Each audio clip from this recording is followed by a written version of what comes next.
how I became a millionaire from a 9-to-5 job. So I'm going to share with you the exact strategy of how I went from working in retail on minimum wage and living in a flatting situation with 4 other people at the age of 21 to a multi-millionaire by the age of 23. Ladies and gentlemen, please, if you can't get on your feet again, let's raise the roof and make some noise.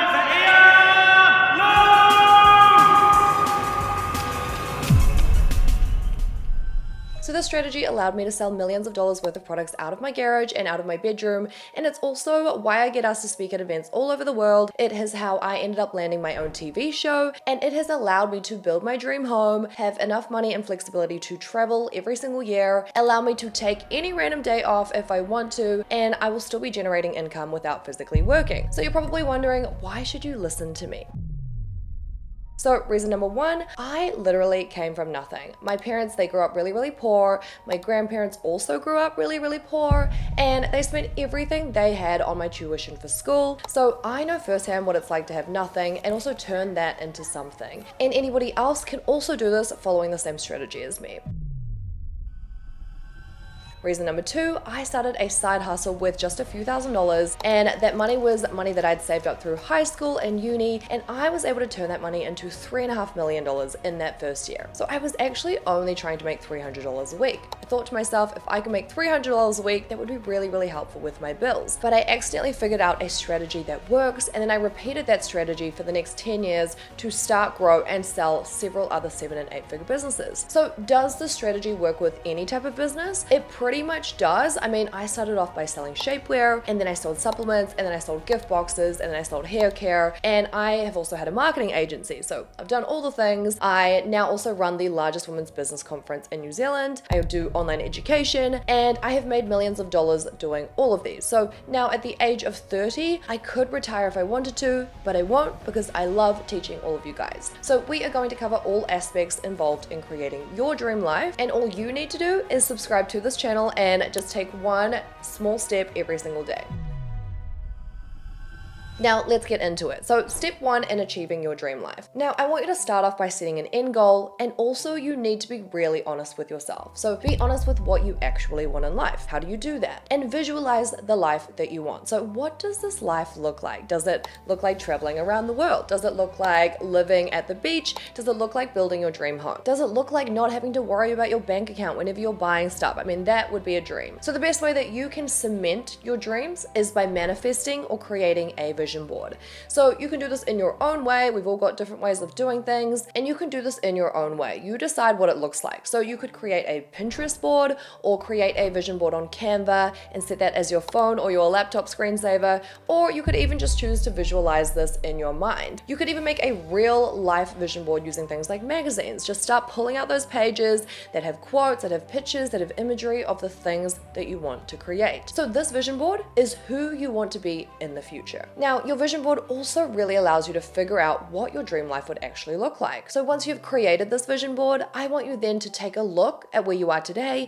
and recognize that gap. If you do not know what your dream life looks like, how are you going to be able to create it? So now that you have figured out exactly what your dream is, I want you to visualize it, I want you to daydream about it, and I want you to put it on your desk or have it as your screensaver and just continue to visualize it and believe it. So this is what we call manifestation. Now, thinking back to myself, I used to manifest building my dream home on a lifestyle blog, and now I've done it. I used to manifest being on TV, and now I've done it. And I used to manifest being a fashion blogger. So I never quite did that one, but I did build up a really strong personal brand in the business niche, and I absolutely love that. But I would not have been able to achieve any of these things without manifesting first.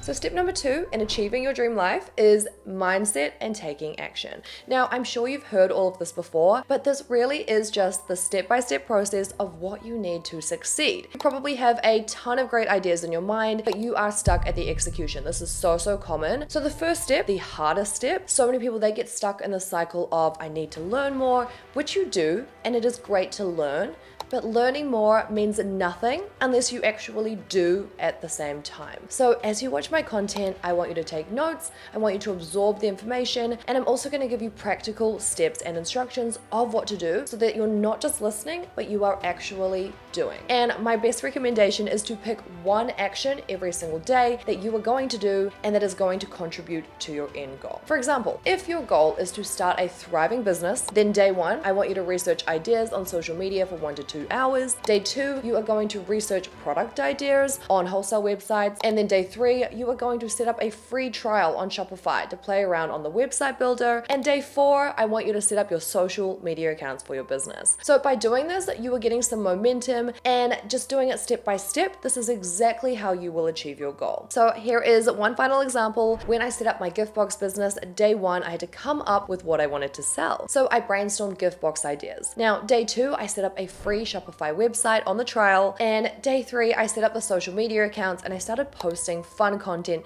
just so I could get the look and the feel. Now, day 4, I purchased some inventory and items to go in the gift boxes, and day 5, I started reaching out to micro influencers on social media to send gift boxes out to in exchange for a shout out. So there you go. I have launched my business in 5 easy steps. It doesn't need to be hard. You don't need to be spending 6 to 12 months brainstorming and coming up with all of the answers. That is just not possible, and it's not a good idea. Just do one task and the next task will follow. Now, before I jump into step 3 of how to live your dream life, I want to share a little bit more about my story just so you know how all of this happened to me and you have some backstory to understand the journey.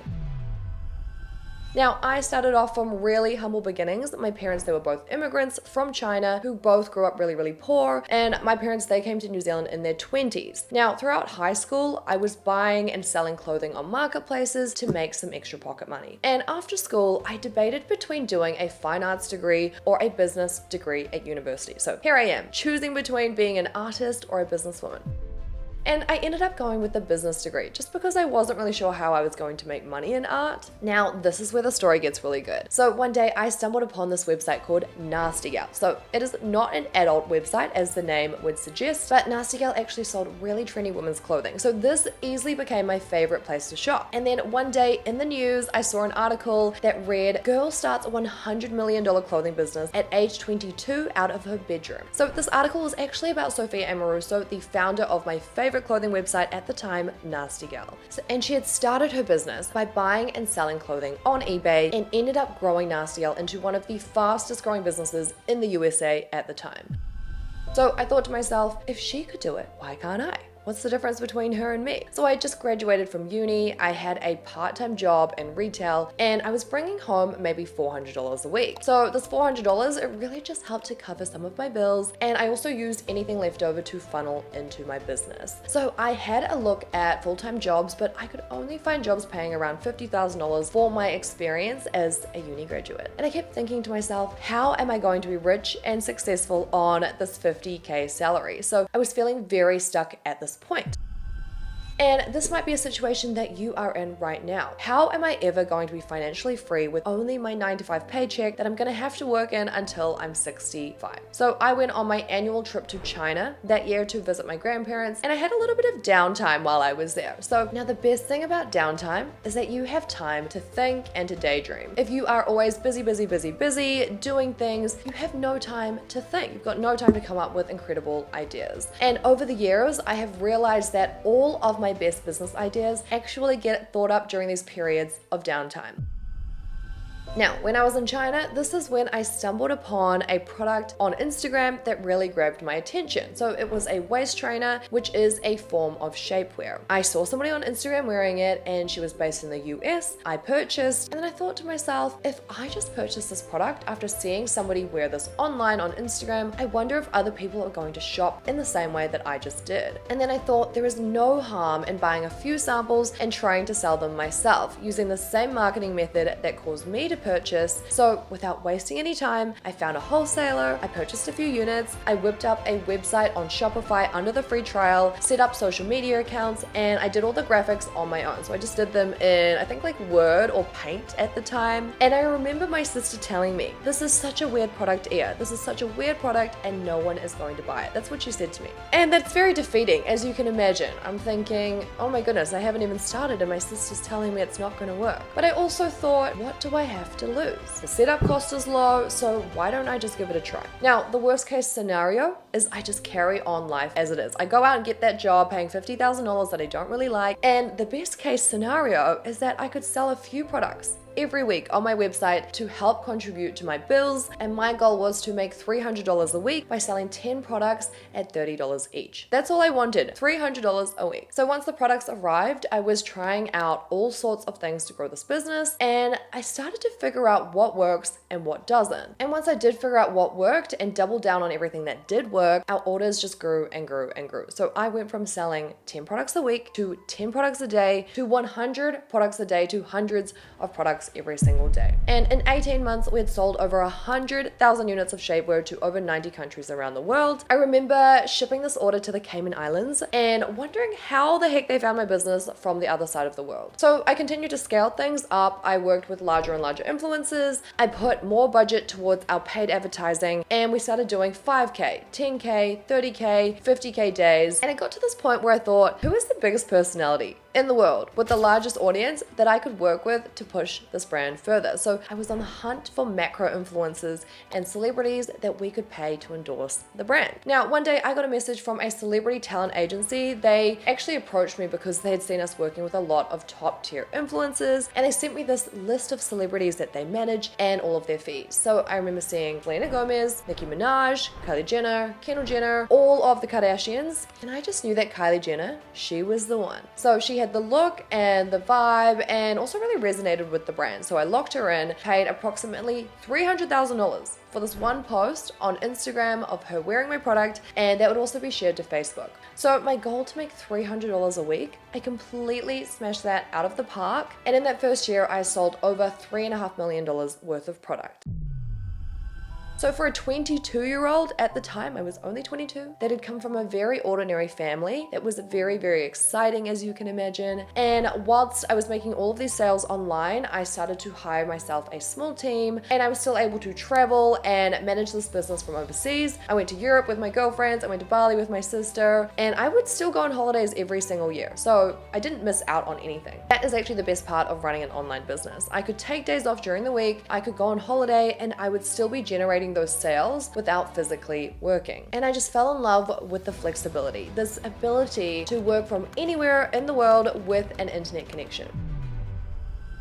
Coming back to step number 3 of how to live your dream life. Do not let somebody on a $60,000 salary talk you out of $1 million business idea. My sister, who I love dearly, told me that this was a very weird product to sell and that nobody would buy from me. So imagine if I had listened to my sister. If you are wanting a valid opinion on your business idea, I would ask somebody who has actually been there and done that. I would not ask your parents, I would not ask your friend. I would ask somebody that has actually done the exact business model that you are trying to achieve, and also ask them how you can get there. So with all of this momentum going, I thought this is probably a really good time to launch another brand, and health and fitness was becoming very trendy at the time. There were a lot of supplement brands out there targeting bodybuilders and fitness junkies, and I thought, what if I can come out with a supplement brand that targets the day-to-day person? So I spent 6 months working with a contract manufacturer to formulate the products. I get a lot of questions about how to formulate a product. Honestly, you don't actually need to know. Contract manufacturers, they can formulate and create this product for you. So here is me, a girl that knows nothing about supplement, launching a range of supplements, and I sold $2.6 million worth of supplements in the first year. So by that point, I had made over $7 million between my shapewear brand and my supplement brand, and I was only 23 years old at the time. So I was so stoked that I had figured out a winning formula for starting and launching these businesses online. Now, one day, somebody asked if I had ever considered selling my business. So I hadn't ever thought about it before. I did not even know it was an option. But I am also a really open-minded person, and that's how you have to be if you want to be successful. So I thought, why not just look into this? I mean, it's free free to get a valuation for your business to see how much your business is worth. So I went and got that free valuation, and the business broker told me that you can usually sell a business for 2 to 3 times its annual profit, and sometimes even more. So I got a multi-million-dollar offer within a few weeks of this business sale listing going live. Now, as a 23-year-old, I couldn't resist. I felt like I'd won the lotto. And I'm still working out of a dingy spare room in my flat at this time, by the way. So the flat that I also share with 4 other people, and we are dispatching millions of dollars worth of orders out of my garage and down this shared driveway. So it's a really unpleasant living situation, and I'm still just manifesting my dream life. Manifesting my dream life. Iya, you need to build this home on the lifestyle block that you've always dreamed of. And my businesses, they were absolutely my babies at the time. I created them, I loved them, I nourished them, but I also had to remind myself of my end goal. So step number 4 in creating your dream life, figure out how you can align what you are doing with your end goal, whatever your end goal looks like. And it very likely looks like money, freedom, and flexibility. So money is a tool that gives us choice, but there's no point in making a ton of money and having no freedom and no flexibility. But it's also pretty hard to have that freedom and flexibility without money. So it is really about finding that balance between all of it. So to carry on the story, I went on to start a thriving gift box business. I started my gift box business with $3,000, and Celebration Box has gone on to sell hundreds of thousands of gift boxes and now can do $1 million months. I also ended up landing a TV show. I got a call from Warner Brothers one day, the same company that made the Barbie movie, Harry Potter, Aquaman, and they called me and they said, "We want to make a reality TV show about your life." So I obviously had to say yes, even though it was so out of my comfort zone. So step number 5 in creating your dream life is to be available and also say yes to opportunities and commit to your commitments. Even if you're sick, even if you're tired, even if you are scared, start saying yes to opportunities and also commit, because if you can do that, good things are going to come your way. Opportunities, they lead to more opportunities. And then I got asked to be on Celebrity Treasure Island, and I continue to be asked to speak at huge events around the world. So last year I was asked to speak at this huge conference with David Goggins, JT Fox, Girls That Invest, and the conference actually fell on the same day as my bachelorette party. Like, oh no. But how could I say no? This is like an opportunity that I had to say yes. I had to make it work. So I flew into my bachelorette party the following day. I was a day late to my own bachelorette party. But you just have to have this open mindset and think twice before saying no. If you are ready to start building your dream life, follow my instructions and you will get there. I promise that if you listen to what I'm saying, you will absolutely get there. Also, we as humans, we never know how things are going to turn out until we're actually in that situation. So over the past 10 years, the amount of times people have told me, don't do that, and this isn't going to work, that's a weird idea, and I still went ahead and did those things because I felt like they were a good idea. I am where I am because I took those actions and I took those risks and I didn't let people discourage me. So I want you to remember that the key to success is by taking those small actions and just chipping away at them day by day. And if your end goal is to have a thriving, successful online business, okay, then today you need to register your company, tomorrow you need to set up your business bank account, and then the next day you need to set up your website. Just work on one single task at a time, and remember that your first anything is going to suck. Your 100th something is likely to be good, but you cannot get to the 100th if you don't do the first. All of us, we only become experts with consistency. It's a very powerful keyword, consistency. So for the overthinkers and the overanalyzers out there, if you are trying to perfect something and you know that this is holding you back, you know that your perfectionism is holding you back, I want you to shut your eyes and I want you to just launch at 80%. It is pretty hard. I'm gonna say even impossible to pinpoint all of the potential issues that your business or your idea is going to encounter. So I would just launch and fix them over time with feedback, and also do not spend too much time planning. I want you to just take that first step. Take the first step and then just improve over time. So I started my business journey after hearing Sophia Amoruso's success story in the news all those years ago, and I hope that my story will also inspire you the same. So if you want to learn more about how to start your own business or your own side hustle, I have a training dedicated to teaching this. I have thousands of students all over the world. So let's get you from where you are now to living your dream life, whatever that might look like. Thanks for watching. Don't forget to subscribe and share this on socials and share it with your friends. I'll see you guys next time.